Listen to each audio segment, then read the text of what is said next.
Ito po ang cat pound ng Barangay San Jose, Dasmariñas. Nakita nyo po ang mga pusang hinaguhuli nila.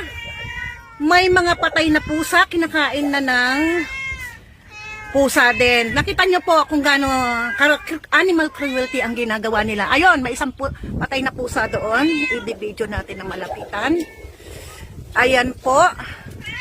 Ganito po ang kanilang ginawa. Ang daming patay, 3.